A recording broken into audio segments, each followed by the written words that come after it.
দুধ আম খাওয়ার রেসিপি আপনাদের দেখাচ্ছি। প্রথমে আমরা একটা আম নিলাম, আপনারা দেখতে পাচ্ছেন। আম দুটোকে সুন্দরভাবে ছুললাম।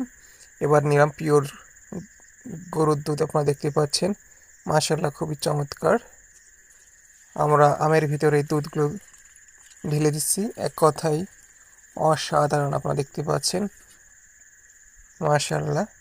আর সরগুলো নিয়ে নিচ্ছি, কারণ স্বাদটা বেশি করার জন্য সরের কিন্তু বিকল্প নেই।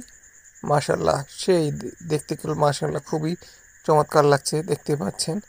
এখন আমরা আমগুলো চেপে নিচ্ছি, আপনারা দেখতে পাচ্ছেন।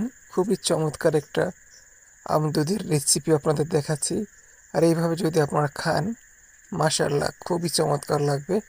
এবার যেহেতু আম দিয়ে দুধ দিয়ে সর দেখাবো, সেই জন্য আপনার সম্পূর্ণ দেখাচ্ছি। এবার সুন্দর করে মাখিয়ে নেবেন। আর এর ভিতর সামান্য আপনারা চিনি নিতে পারেন, লবণ নিতে পারেন, হ্যাঁ। কারণ চিনি আর সামান্য লবণ যদি নেন, এর টেস্টটা করলে মাসাল্লাহ অনেক সুন্দর হবে, ঠিক আছে। আমিও এর ভিতর সামান্য লবণ আর একটু চিনি নিয়ে নিয়েছি। ভালো থাকবেন, আল্লাহ হাফেজ।